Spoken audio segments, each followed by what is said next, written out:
I have a sort of deep association with the Indian startup ecosystem. I run a program called Young Turks. It is perhaps the world's longest running show on startups and entrepreneurship. It just turned 22. And we've seen India's startup ecosystem evolve, change, and I think the breadth and the depth that we have today is exciting, and it leaves me with a lot of hope, optimism and confidence for the future.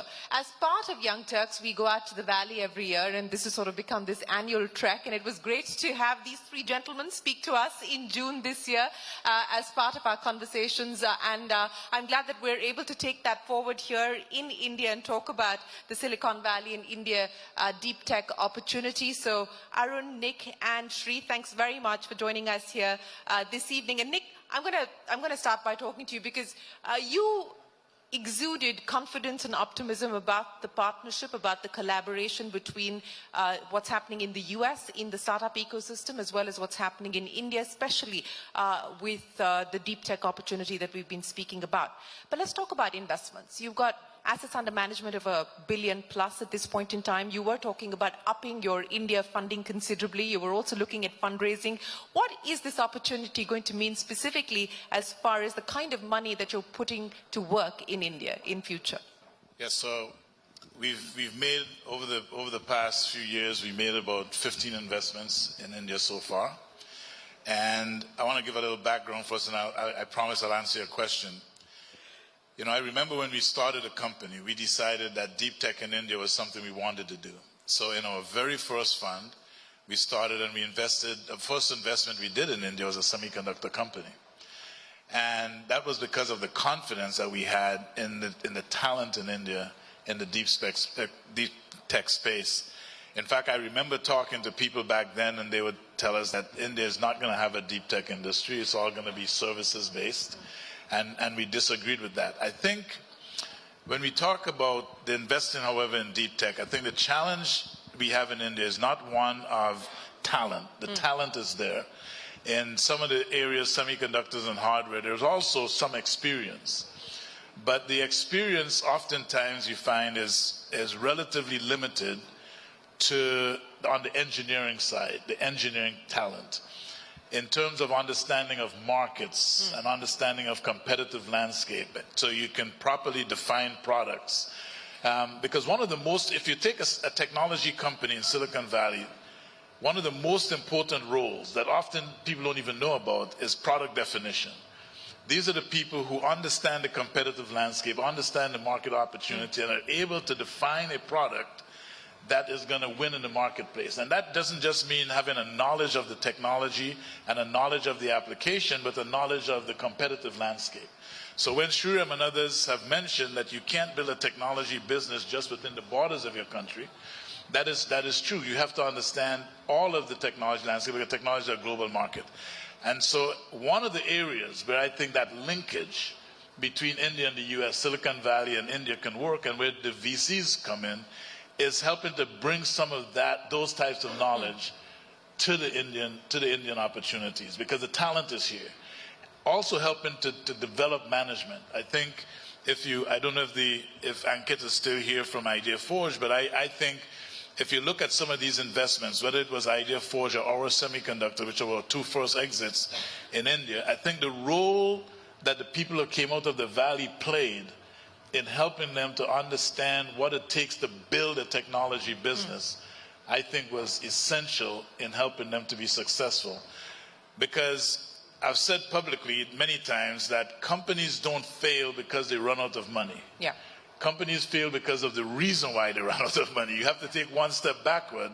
Just like, you know, everybody dies from heart failure, but that doesn't mean the failing of the heart was the cause of the death.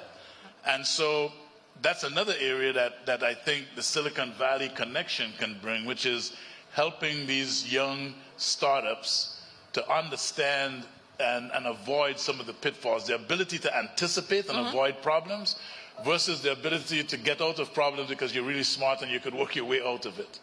So I think a lot of the value that the Silicon Valley connection brings has to do with experience. What's changed from a regulation point of view? How facilitative is the regulatory framework now to encourage this deep tech opportunity?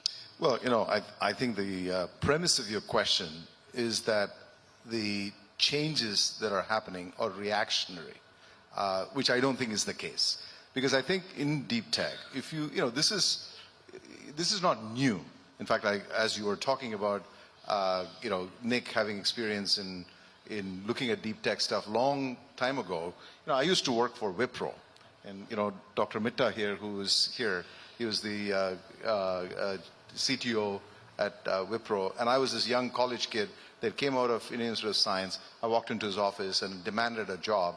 And he, out of pure grace, accepted to take me in. And, I think I still owe him something for that. But the reality is, at that time, I used to work in his group, working on X.25, FTP over TCP/IP. I mean, these are just jargons. If they are jargons now, you can imagine how it was then. Yeah.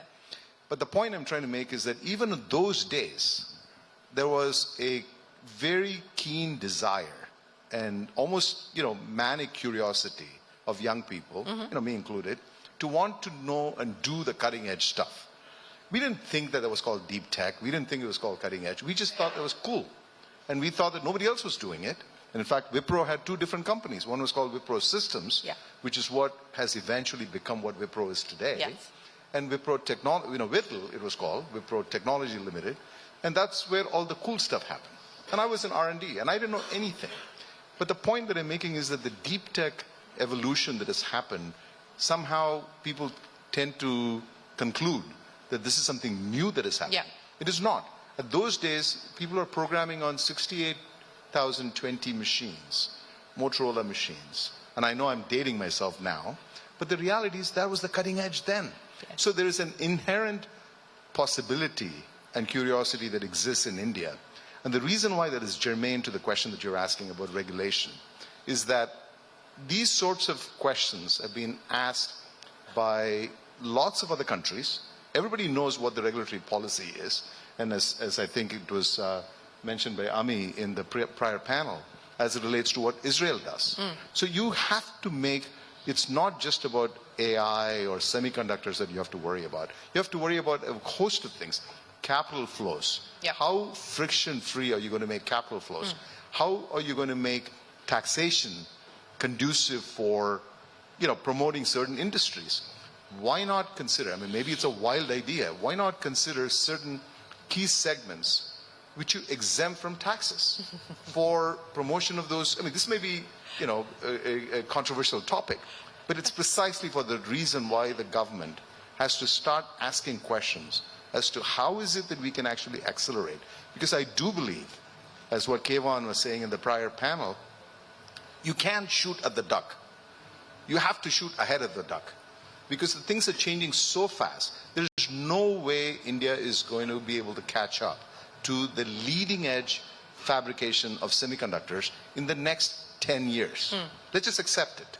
Let's not try to convince ourselves that we should try and get the leading edge node of 2-nanometer chipsets being manufactured in India. That should not even be on a goal. That should not be on a... So what should the goal be? The goal should be focus on areas where we can actually leap ahead. So why not leap ahead in fabless design? We have a plethora of talent. We have young people that can actually learn much faster in areas if given an opportunity.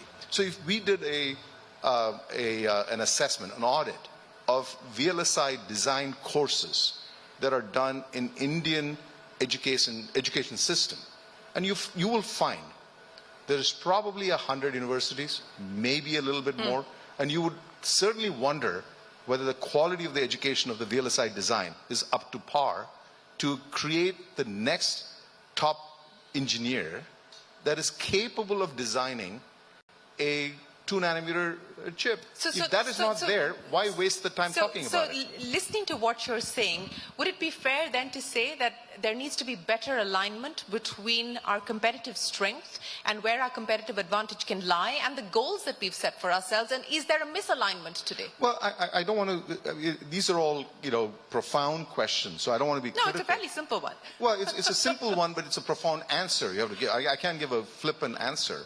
And the reason is it's the right goal to focus on this sector. The fact that the Indian government is focusing on advanced manufacturing is laudable. Now, within that, you have to double-click on it and say, what are the areas where you can really get an advantage? My question. So that's my question. So the question there is, let's look at fabulous design of all kinds of, of chips in telecommunications, in mixed signal, in RF, all sorts of areas. Let's focus on that. In manufacturing, you can focus on N-2, N-3 products. You take an average Apple phone, Apple 15, it doesn't have a 3-nanometer chip in every one of those components. There are a whole bunch of components that are 22 nanometers. There might be a whole bunch of passives. So why not focus on those and build a capacity to make those happen? Artificial intelligence. Everybody is, freaked out about artificial intelligence. You hear crickets about that from India, because nobody's talking about what is the artificial intelligence policy that has to be put in place for large language models in India, as it's specific to India. Nobody's talking about that. So there are areas where India can really leapfrog the dialogue and the narrative on what is needed in innovation, which I think is an opportunity that could be missed. As you look at the opportunity that lies ahead, and perhaps some of the things that we need to be mindful of from the ecosystem's perspective, both at the government level, the founder level, as well as the investor level, what is it that you would like to put down? So very briefly on the tax, there is a case that can be made for very directed tax incentives. For example, the R&D tax credit, which many countries have used, which are well qualified to make sure that there is increased real investment in R&D. So there are ways to do this fairly surgically to help. Coming back to broader situations, I would call out a very positive feature that we can see around the country today in terms of the support that entrepreneurs are getting from education institutions, the IIT Bombay, IIT Madras. Today we had a panel where we had folks on the panel who were supported by the IITs. That, I think, is one of the elements that's really changing the scene for entrepreneurship in India. So students of engineering schools, many of them are aspiring to be entrepreneurs. We had someone on a panel today say that at IIM Bangalore, the top jobs that people are looking for are not in companies. They want to go and start start ventures. So those are changes that I see in the system that are very, very helpful.